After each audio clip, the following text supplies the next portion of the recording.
एक महान social reformer, एक एजुकेशनिस्ट, म्यूजिक कंपोजर, ऐसा गायक, पोएट और पेंटर, ऐसा फिलोसोफर, प्रोलिफिक राइटर। हाँ, आज बात करेंगे रविंद्रनाथ टैगोर की। आज उनका जन्मदिन। गुरुदेव के नाम से नहीं जानते, कवि गुरु या विश्व कवि, बंगाली शेक्सपियर। कौन थे रविंद्रनाथ टैगोर? नमस्कार, विवेक बिंद्रा बोल रहा हूं, फाउंडर एंड सीईओ बड़ा बिजनेस.com।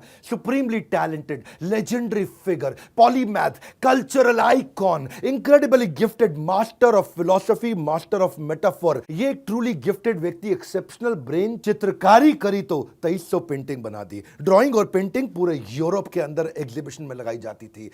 ये जबकि ऑफ बीट स्ट्रेंज कलर लगाते थे तो लोगों को पता चला इनको लाल और हरे कलर में अंतर नजर नहीं आता, कलर ब्लाइंड थे। जब कहानियां लिखी तो ऐसी कहानियां लिखी कि आज भी उनके नॉवल से इंस्पायर होकर के बॉलीवुड मूवीज बनाता है। ट्रैवलिंग का शौक था, अपने समय में 35 कंट्री घूम करके आ गए। भाई साहब, उस समय 35 कंट्री बोल रहे हैं, आपको घूमना कठिन हुआ करता था। 7 मई 1861, आज ही के दिन 161 साल पहले रविंद्रनाथ टैगोर का जन्म हुआ था। रिच रूट्स, हाईली इंटेलेक्चुअल परिवार। ऐसा परिवार देश में 10 परिवार रहे होंगे शायद उस समय ऐसे। इतनी वेल ऑफ ठाकुर फैमिली में इनका जन्म हुआ था। ठाकुर इनका सरनेम था। अंग्रेज ठाकुर ठाकुर बोल नहीं पाते थे, ठाकुर ठाकुर टैगोर हो गया, वो वहां से टैगोर होने लगा। और रविंद्रनाथ ठाकुर उस समय बन गए रविंद्रनाथ टैगोर। ये क्योंकि बहुत अमीर परिवार से थे, इनको नौकर चाकर ने पाल के बड़ा किया, इसलिए उसको बोलते थे, रेस्ड बाय सर्वेंट्स को बोलते थे सर्वोक्रेसी, यानी कि रूल्स ऑफ द सर्वेंट। इनके जो दादाजी थे ना, द्वारकानाथ टैगोर। द्वारकानाथ टैगोर कौन थे? ये बड़े बिजनेस ओरिएंटेड थे। ये उस समय भारत के सबसे अमीर 2-3-4 लोगों में से थे। Banking, insurance, coal mining, silk, इनके बड़े बिजनेसेस थे। राजा राम मोहन रॉय के ये मित्र हुआ करते थे। और इनके जो पिता थे, उनका बिजनेस में इंटरेस्ट नहीं था, बड़े आध्यात्मिक व्यक्ति हुआ करते थे। हाँ, इनको 12 साल की उम्र में जर्नी ऑफ सेल्फ डिस्कवरी के लिए ले गए। रविंद्रनाथ टैगोर छोटे से 12 साल की उम्र में सेल्फ रियलाइजेशन के लिए शांति निकेतन ले गए, हिमालय ले गए इनर पीस के लिए, मन की शांति के लिए। इतना ही नहीं, नॉर्थ में फिर गोल्डन टेम्पल ले गए अमृतसर में, जहां सारा दिन ये गुरबानी सुना करते थे। दिन में 8-8, 10-10 घंटे बैठ करके गुरबानी सुना करते थे। गुरबानी के जो कीर्तन था ना, उसी से इंस्पायर्ड होकर उन्होंने बाद में म्यूजिक भी लिखा काफी। और स्पिरिचुअल टेक्स्ट तो ऐसे पढ़ाए गए इनको, रामायण, उपनिषद, वेदास बचपन से उन्होंने पढ़ लिए। इनके जो बड़े भाई थे वो भी अद्भुत थे, कम नहीं थे, सत्येंद्रनाथ टैगोर। ये पहले भारतीय थे जिन्होंने आईएएस की परीक्षा, जिसको उस समय आईसीएस कहा जाता था, उसके लिए लंदन, इंग्लैंड में पेपर देने जाना चाहता था। कि वो पहले भारतीय क्यों थे? वो इसलिए पहले भारतीय थे क्योंकि उस समय पास होना बहुत मुश्किल था, उस समय एग्जाम देना मुश्किल था। 23 साल की उम्र का कट ऑफ था उस समय, लंदन जाना पड़ता था और सारा सिलेबस जो था यूरोपियन क्लासिक्स के ऊपर था। पूरा परिवार बड़ा अद्भुत। और इनको जो स्कूल में जब डाला गया, इनका पढ़ाई में मन नहीं लगता था, इनको ट्रेडिशनल पढ़ाई पसंद नहीं थी। एक ऐसे स्कॉलर, एक ऐसे एजुकेशनिस्ट जो खुद कभी पढ़े ही नहीं, कैलकाटा अकेडमी गए, टीचर से मार पड़ती थी, स्कूल छोड़ दिया। ओरिएंटल सेमिनरी गए, वहां से भी स्कूल छोड़ दिया। सेंट जेवियर्स गए, पढ़ाई में बिल्कुल मन नहीं लगा, टीचरों से मार खाई, स्कूल छोड़ दिया। रविंद्रनाथ टैगोर के जो बड़े भाई हेमेंद्रनाथ टैगोर, उन्होंने इनको फिर होम स्कूलिंग कराई। ये पहले पॉपुलर प्रोडक्ट थे होम स्कूलिंग के। आज होम स्कूलिंग बहुत पॉपुलर हो रहा है, घर पे ही बैठा के science, math, social science, astronomy, Sanskrit, history, modern science सब पढ़ा दिया इनको। लेकिन ये स्पोर्ट्स में बहुत इन्वॉल्व थे, बचपन से जूडो, स्विमिंग, ट्रैकिंग, रेसलिंग सब सीखते थे। और इनफैक्ट जादूनाथ भट्टाचार्य, जिन्होंने वंदे मातरम उसकी जो ट्यून सेट करी थी, वही जादूनाथ भट्टाचार्य इनको घर पे आके म्यूजिक सिखाते थे। 1878 में आगे चल के लंदन में लॉ की पढ़ाई करने गए, वहां से भी ड्रॉप आउट हो गए। ना स्कूल पढ़ा, ना ग्रेजुएशन पढ़ा, ना पोस्ट ग्रेजुएशन पढ़ा, ड्रॉप आउट हो गए। वो अलग बात है। इनके ड्रॉप आउट होने के बाद भी यूनिवर्सिटी कॉलेज ऑफ लंदन इनके नाम पे आज भी कॉम्पिटिटिव लिटरेचर की सीरीज आज भी पढ़ाता है। और ये आगे चल करके ऑक्सफोर्ड यूनिवर्सिटी ने इनको डॉक्टरेट भी दिया था। मैं इनका जो पढ़ाई का तरीका है ना, इसको क्या बोलते हैं, पढ़ो वो जो आपके पसंद का हो, जो आपके काम का हो, जिससे आप आगे बढ़ सको। वो मत पढ़ो जो सब स्कूल में पढ़ा रहे हैं, कॉलेज में पढ़ा रहे हो, क्योंकि सब बैरिस्टर बन रहे हैं तो मैं भी बन जाऊं। नहीं, मैं यही चाहता हूं कि आपको वो पढ़ना चाहिए जो आपके गोल स्टेटमेंट को कंट्रीब्यूट करे। एंटरप्रेन्योरशिप, मैं वही सिखाता हूं लोगों के गोल स्टेटमेंट को कंट्रीब्यूट कराने के लिए। इसीलिए मैंने ना बहुत मेहनत करी है, एक ऐसी कम्युनिटी बना दी है मैंने भी। 1 मिनट अपने बारे में भी बात करूंगा। आज बिजनेस की कम्युनिटी, पावरफुल बिजनेस का प्लेटफॉर्म बना है, बड़ा बिजनेस का, free for all, open for all, सबके लिए मास्टर क्लास हो रही है। देश दुनिया के बेस्ट प्रोफेसर, बिलियनर आते हैं, फ्री में सिखाते हैं। सुनो सुनो, मेरी ऐप पेड नहीं है, केवल फ्री ऐप में बहुत कंटेंट आ रहा है। हर ट्यूसडे, थर्सडे, सैटरडे ऐप इसी डाउनलोड करके रख लेना। जानते हो क्यों? क्योंकि फेसबुक, इंस्टाग्राम, टिकटॉक, ये सारी आपकी जिंदगी, आपके दिमाग को खोखला कर रहे हैं। यहां पे आप आओगे ना, ऐसे ऐसे रील्स को ऊपर करोगे, पावरफुल वीडियोस आपको मिलते जाएंगे। हमने ऐसा शॉर्ट वीडियो प्लेटफॉर्म बना दिया, रील को अब इंस्टाग्राम नहीं, बड़ा बिजनेस का ऐप सबने डाउनलोड किया है। नया वर्जन कम्युनिटी ऐप का आपने डाउनलोड नहीं किया? आ जाओ, अभी डाउनलोड करो। रविंद्रनाथ टैगोर की बात कर रहे हैं, उन्हीं की करते हैं। इस समय नोबेल प्राइज जो उनको लिटरेचर में मिला ना, उनकी गीतांजलि जो उनकी पोएम्स थी उसके ऊपर मिला था। 8 साल की उम्र में पोएम लिखनी शुरू कर दी थी उन्होंने। बिल्कुल अद्भुत व्यक्ति, इंद्र तृप्ति से परे। 16 साल के, आज उनका जन्मदिन है इसलिए उनको याद कर रहे हैं। 16 साल की उम्र तक तो उन्होंने कमाल कर दी, पहली किताब उन्होंने, पहली कलेक्शन छाप दी। 52 साल की उम्र में उनको नोबेल प्राइज मिला था लिटरेचर में, 1913। ये उस समय सन हुआ करता था। कहते थे कि आप ना समुद्र को केवल दूर से खड़े होकर के देख के पार नहीं कर सकते, समुद्र में तो घुसना पड़ेगा। पहले एशियन थे जिनको नोबेल प्राइज मिला। इनफैक्ट पहले नॉन यूरोपियन थे, यूरोप से पहले पृथ्वी पे अगर किसी को नोबेल प्राइज मिला तो वो थे रविंद्रनाथ टैगोर, हमारे गुरुदेव। हाँ, इनकी सारी राइटिंग्स उपनिषद से इंस्पायर्ड हुआ करती थी। चारुलता, जोकरबाली, काबुली वाला, अतिथि, पोस्टमास्टर, ये तो आज भी मॉडर्न टाइम्स में भी इतने रेलेवेंट है। सारा का सारा बॉलीवुड घुस रहा है, बार बार देखे कि भाई इनकी नॉवल के ऊपर कोई मूवी बना दे क्या। हाँ, अब कब से पहली साइलेंट मूवी बलिदान इन्हीं के नॉवल्स के ऊपर बनी थी। दिलीप कुमार की मिलन 1946 में, घूंघट जो भारत भूषण की मूवी थी, काबुली वाला, डाकघर ये 1965 में। जितना बॉलीवुड उस समय भी, उपहार 1971 में, लेकिन विनोद खन्ना और कपाड़िया की मूवी, अस्तित्व, चोकरबाली, और आज भी रविंद्रनाथ टैगोर के ऊपर मूवीज बन रही है, उनकी किताबों के ऊपर मूवीज बन रही है। इनका नोबेल पीस प्राइज एक बार चोरी हो गया था, होने दो चोरी, क्या फर्क पड़ता है। स्वीडिश अकेडमी ने उनको दोबारा अवार्ड दे दिया। हाँ, 2004 की बात कर रहा हूं, ये तो जीवित नहीं थे। स्वीडिश अकेडमी को इतना मानती, इन्होंने कहा कि एक गोल्ड एक सिल्वर 2 बार देते हैं आपको दोबारा से। एक्चुअली क्या है, बंगाल एक अद्भुत राज्य है। बंगाल के अंदर 87% जितने हमारे देश के अकेडमिशियन सारे बंगाल से आए हैं। बंगाली लोग इंटेलिजेंट बहुत होते हैं। 54% इंडिया के साइंटिस्ट बंगाल से आए हैं। 90% पीएचडी स्कॉलर साइंस और टेक्नोलॉजी के बंगाल से आए हैं। ये बंकिम चंद्र चटर्जी, सत्यजीत रे, ये जितने इंटेलेक्चुअल्स थे, अमर्त्य सेन, शेख मुजीबुर रहमान जो कि पहले हमारे राष्ट्रपति रहे, प्रधानमंत्री बांग्लादेश के, श्री चैतन्य महाप्रभु, श्रीमती राधा रानी और कृष्ण के कंबाइंड अवतार, श्रील रूप गोस्वामी, ऐसी भक्तिवेदांत स्वामी श्रील प्रभुपाद जो कि इस्कॉन के संस्थापक आचार्य भी थे, नेताजी सुभाष चंद्र बोस, ईश्वर चंद्र विद्यासागर, राजा राम मोहन रॉय, स्वामी विवेकानंद। हाँ, बंगाल के अंदर एंटरप्रेन्योरशिप कमा पर इंटेलिजेंस हाईएस्ट लेवल की हमारे देश को दे रहा है। रविंद्रनाथ टैगोर ने एक विश्व भारती यूनिवर्सिटी बनाई आगे चल के, शांति निकेतन, वेस्ट बंगाल में।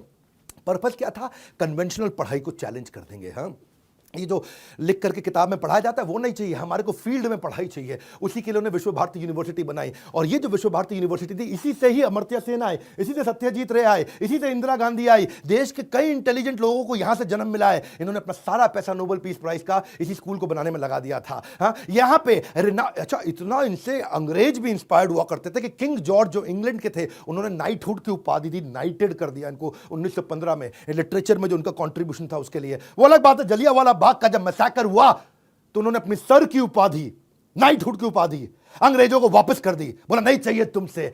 और ज्यादातर लोग जानते हैं कि रविंद्रनाथ टैगोर ने 2 नेशनल एंथम लिखे। जन गण मन 1911 में उन्होंने लिखा था, जो हमारे देश का है। आमार सोनार बांग्ला, ये बांग्लादेश का 1905 में उन्होंने लिखा था। लेकिन ज्यादातर लोगों को नहीं पता कि श्रीलंका का मठा, श्रीलंका मठा, ये भी इन्हीं से इंस्पायर्ड निकला। यानी कि इनके पास कंट्रीब्यूशन है 3 नेशनल एंथम के, इंडिया, बांग्लादेश और श्रीलंका। जब गाने लिखे तो 2232 लिख दिए, और ऐसे लिख दिए कि पूरा का पूरा Hindustani classical music, Gurbani, inherent folk music of Bengal सब अंदर डाल दिया इन्होंने। ताल जब पढ़ते थे, ताल को सीखा तो बोला ये ताल तो कम है, 6 नई ताल क्रिएट कर दी इन्होंने, जिसको बोलते हैं कर्नाटक ताल। कर्नाटक ताल इंस्पायर्ड होकर के 6 नई ताल इन्होंने बना दी, क्योंकि कहते हैं कि जो एग्जिस्टिंग ताल है वो जस्टिस क्रिएट नहीं कर पा रही है। जो लेजेंड थे ना, इनके देहांत के बाद भी आज, अच्छा, स्वामी विवेकानंद उस समय में रविंद्र संगीत कभी कभी इनको गाते हुए देखा जाया करता था। स्वामी इतना पसंद करते थे। रविंद्र संगीत बंगाल में ऐसा है जैसे शेक्सपियर का इंपैक्ट अंग्रेजी पर रहा है।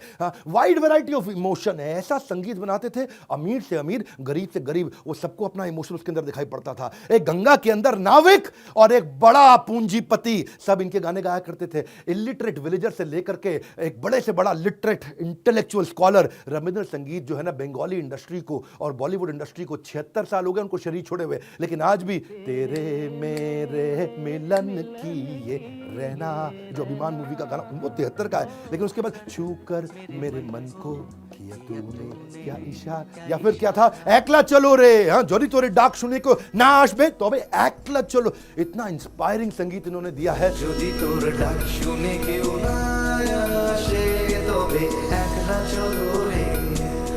अच्छा, गांधी से इनका झगड़ा चलता था, गांधी से इनकी बनती नहीं थी और बनती भी थी। ये बड़ा कमाल का रिलेशनशिप होता है, क्योंकि गांधी थे नेशनलिस्टिक और ये थे ह्यूमैनिटेरियन। हाँ, गांधी क्या कहते थे, अपना देश ही सब कुछ है, अपना देश ही सब कुछ है, अपने देश के लिए सब कुछ करो। ये कहते थे मानवता के लिए सब कुछ करो, ह्यूमन। हाँ, ये तो दरारे देश की आज ये हैं, कल बदल जाएंगे, परसों फिर बदल जाएंगी। ये दरारें हमसे, मैंने और आपने डाली हैं। गांधी बोलते थे कोई बात नहीं, आप अपनी मातृभाषा का सम्मान करें, हिंदी में भाषण दें। हाँ, आप अंग्रेजी में क्यों बोलते हैं? तो ये बोलते थे कि जिसको जो भाषा समझ में आती है मैं उसमें बोलूंगा। ये ना अपने समय में 2 कदम आगे चला करते थे। ये इंटरनेशनलिज्म में बिलीव करते थे, गांधी नेशनलिज्म में बिलीव करते थे। ये कहते थे इंसान किसी भी देश का हो, उसकी रक्षा करना हमारी जिम्मेदारी है। हाँ, टैगोर कहते थे भाषण देना जरूरी नहीं है, बात को लोगों तक पहुंचाना जरूरी है, हिंदी जरूरी नहीं है।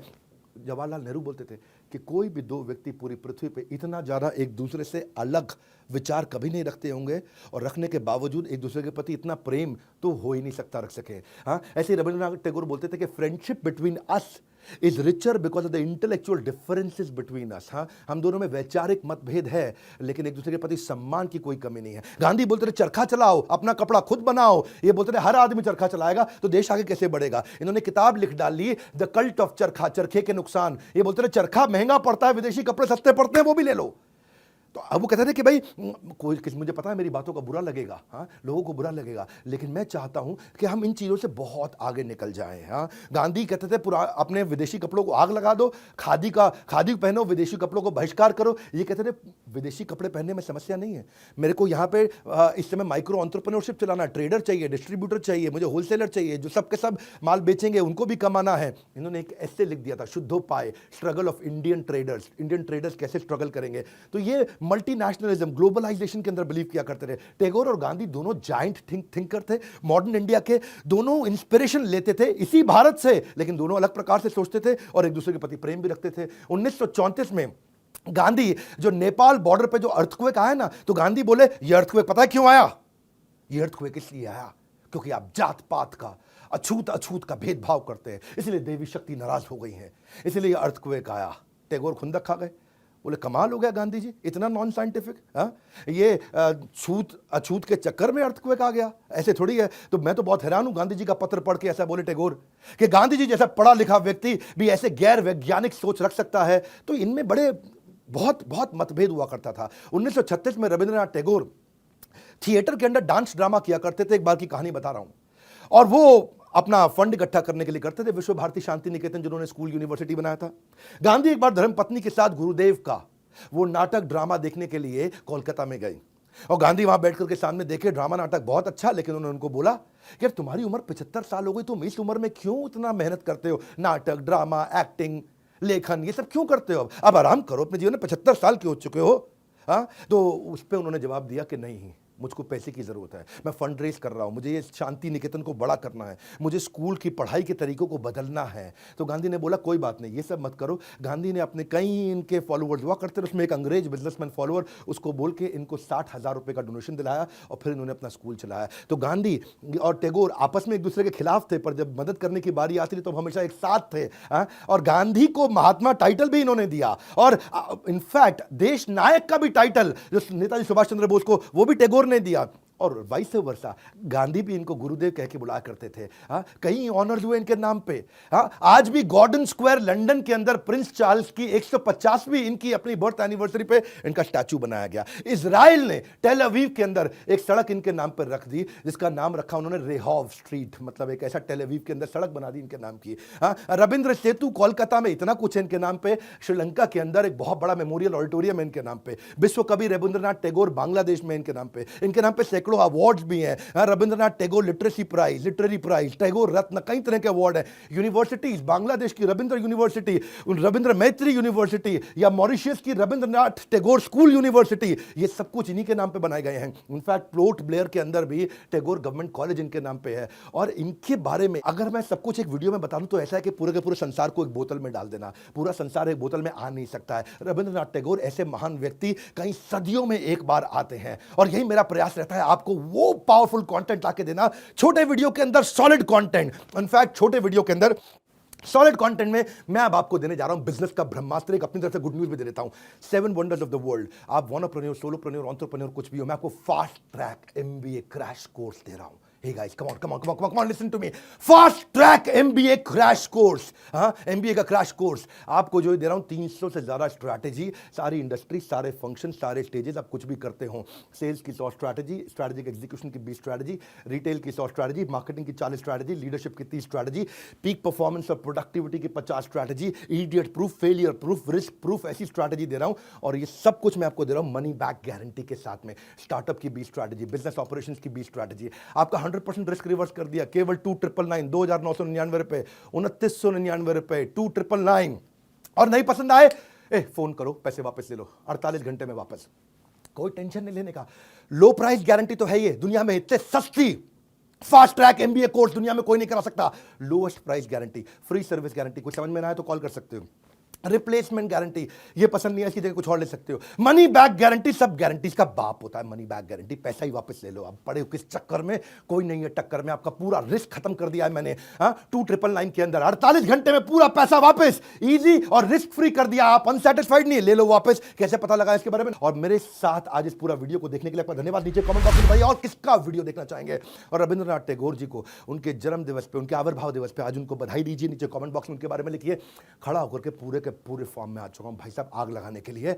इस वीडियो को सब तक शेयर कर दीजिए। बंगालीज के प्राइड, भारतवर्ष के प्राइड, पृथ्वी के प्राइड श्री गुरुदेव रविंद्रनाथ टैगोर हमारे साथ जुड़े रहने के लिए, वीडियो को शेयर करने के लिए आप सबका हृदय की गहराई से प्रेम पूर्वक बहुत बहुत धन्यवाद।